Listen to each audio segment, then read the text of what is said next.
Blackheads, medically called open comedones, are not dirty pores, but the visible end result of a clogged follicle process that develops slowly and responds best to steady, low irritation habits. Each pore is the opening of a hair follicle. The follicle wall is lined by skin cells that mature and shed continuously. Sebum, skin oil, flows through the follicle to the surface, and when shedding becomes uneven, sticky, or excessive, those dead cells mix with sebum and compact into a plug. If the pore opening remains open to air, the surface of that plug oxidizes and darkens, which is why it looks black, even though the material inside is often pale and waxy. So preventing blackheads is not about scrubbing harder, squeezing more often, or chasing constant extractions, but about keeping the follicle lining shedding normally, keeping oil flowing outward instead of thickening and sticking inside the pore, protecting the skin barrier so chronic irritation stays low, and reducing day-to-day triggers such as friction, occlusion, sweat buildup, hair product residue, and incomplete removal of sunscreen or makeup film. Because comedones develop gradually and clear gradually, prevention is a long game system measured in weeks to months, and the most reliable results come from consistency with a small number of proven steps rather than intensity with many steps. And because this is general educational information rather than a personal medical diagnosis, anyone with severe pain, deep nodules, scarring, rapidly worsening acne, or persistent irritation should seek individualized care from a qualified clinician. Begin by setting expectations that keep you consistent instead of frustrated. Pores are normal structures, and everyone has them.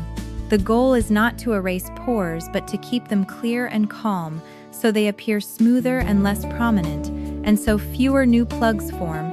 And it helps to understand that many tiny dots on the nose are not true blackheads, but sebaceous filaments, normal oil structures inside pores that refill quickly. So the aim there is usually to reduce their appearance rather than expecting permanent disappearance. Repeatedly stripping or squeezing them often irritates the pore opening and can make pores look larger and more obvious, which is the opposite of what you want.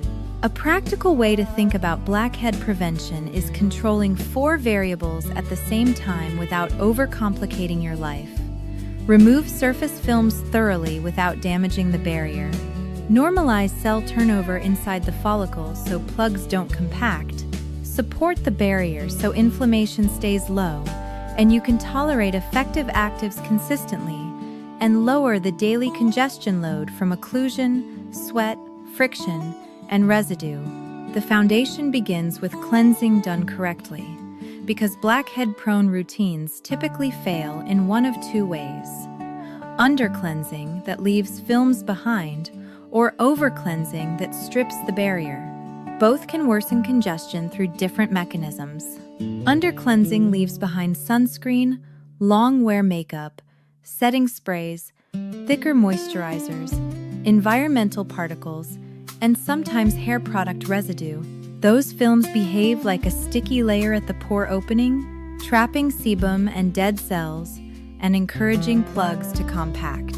And this is especially common with water-resistant sunscreen and long-wear foundation, because the face can feel clean after a quick wash while a thin film remains, particularly around the nose, along the hairline, and under the jaw, where people tend to cleanse less thoroughly. Over-cleansing is the opposite error. Hot water, harsh detergents, frequent alcohol-based toners, stiff cleansing brushes, gritty scrubs, repeated deep cleaning steps, and cleansers that leave the skin squeaky can disrupt barrier function and inflame the pore opening. Inflamed skin sheds less evenly, becomes more reactive, and may produce rebound oil in response, creating the frustrating loop where the face feels oily and sensitive at the same time, and pores clog more easily. And then the person scrubs more, which perpetuates the cycle. A prevention-friendly cleanse is thorough but gentle. Use lukewarm water rather than hot heat, increases redness and barrier stress. Choose a cleanser that leaves skin comfortable rather than tight. And cleanse with fingertips and light pressure rather than abrasive tools. Massage the cleanser for about 20-30 seconds, focusing on blackhead-prone zones such as the nose, sides of the nose, chin, jawline, forehead, and any area that tends to feel bumpy. Then rinse thoroughly. More pressure and more friction do not equal better cleansing, and aggressive rubbing irritates follicles and makes it harder to use the ingredients that actually prevent comedones. If you wear makeup, tinted sunscreen, water-resistant sunscreen, or you layer products that leave a film, add a first step at night to dissolve those films efficiently so you do not need friction. This can be an oil cleanser, cleansing balm, or micellar water followed by your gentle cleanser, and the point is not to wash harder but to remove films smarter. If you use micellar water, saturate the pad, press and hold briefly on areas with heavier product rather than rubbing aggressively. Wipe gently, and follow with a gentle rinse or cleanser to remove leftover surfactants that can irritate sensitive skin. If you use an oil cleanser or balm, apply to dry skin, massage lightly, then emulsify with water until it turns milky and rinses clean, followed by your regular cleanser, because residue left behind can contribute to congestion for some people, particularly around the nose, chin, and hairline. Avoid building your routine around gritty physical exfoliants, harsh brushes, rough washcloth friction, or frequent alcohol toners, because repeated micro-irritation around pores inflames follicles and disrupts orderly shedding. Skin may feel smoother briefly after scrubbing, but the longer-term cost is often increased sensitivity, more visible texture, and reduced tolerance for the proven ingredients that prevent blackheads. Morning cleansing should be individualized. Cleanse in the morning if you wake up oily, sweat at night, used heavier products before bed, or consistently see clearer pores with a gentle morning cleanse. If your skin is sensitive or easily irritated, a water rinse or very mild cleanser may be enough, as long as your evening cleanse is thorough and consistent, because the evening cleanse is the one that must reliably remove sunscreen and environmental film. The second pillar is barrier support through moisturizer, even if you are oily, because skipping moisturizer often backfires. A dehydrated, compromised barrier becomes more reactive, sheds unevenly, and tolerates effective pore-clearing actives poorly, and reactive skin can clog more easily. Barrier support is not just comfort, it's prevention biology, because stable, comfortable skin is more likely to shed normally and less likely to develop chronic low-grade irritation that makes pores look larger and texture look worse. Choose a lightweight moisturizer that feels breathable rather than waxy.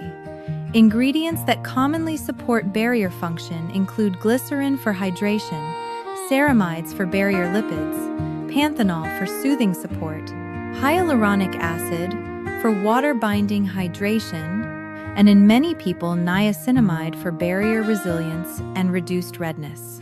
Apply a thin layer after cleansing, ideally while the skin is slightly damp, to reduce water loss.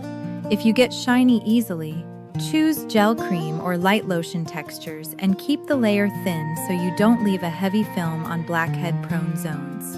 Moisturizing improves consistency.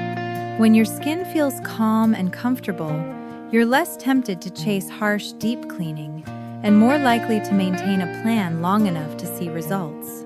The third pillar is daily sunscreen.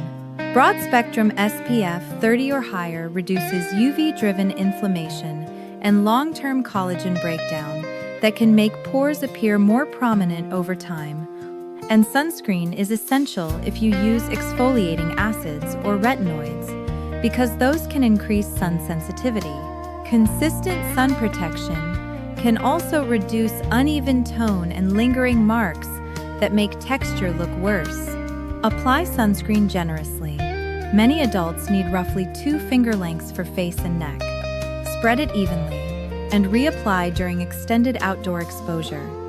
If you sweat heavily, recognize that sweat plus sunscreen plus occlusion can increase congestion, so rinse or cleanse when possible and reapply rather than letting sweaty sunscreen sit for hours. If sunscreen feels greasy and makes you avoid it, experiment until you find a lightweight fluid, gel, or oil control formula you can wear consistently, because the most protective sunscreen is the one you actually use daily. Once cleansing, moisturizing, and sunscreen are stable, the core of prevention is 1 or 2 evidence-based actives used patiently and correctly at a frequency your skin can tolerate long-term.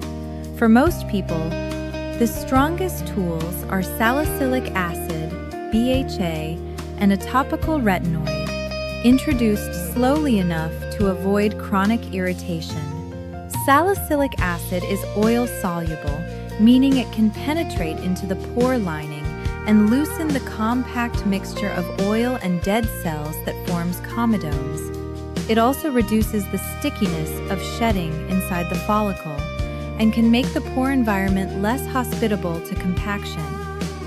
For prevention, a leave-on salicylic acid product in the 0.5% to 2% range is commonly used, but success depends on sustainable frequency rather than maximum strength. Start 2 nights per week for the first 2 weeks, then increase to 3 nights per week if your skin remains comfortable, and only move toward every other night if needed and well tolerated. Apply at night to clean.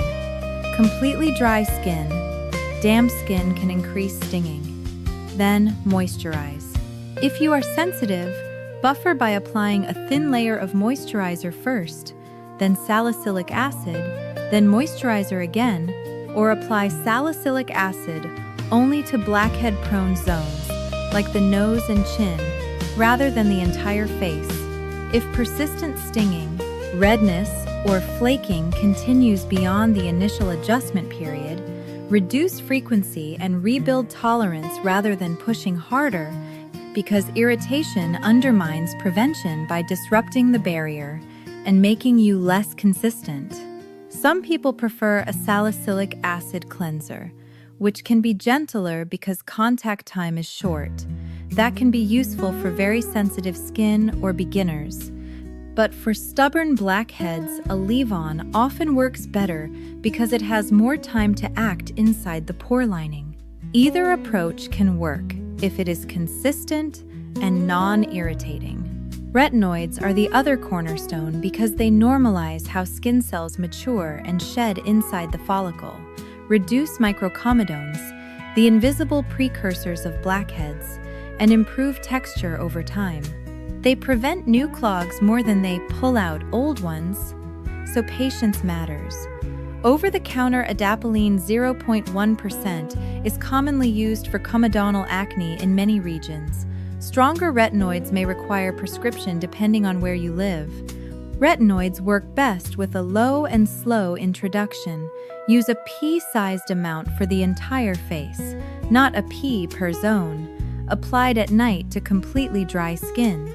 Start 2 nights per week for 2 weeks, then 3 nights per week, then every other night if comfortable, and only consider nightly use if your skin truly tolerates it and you need it.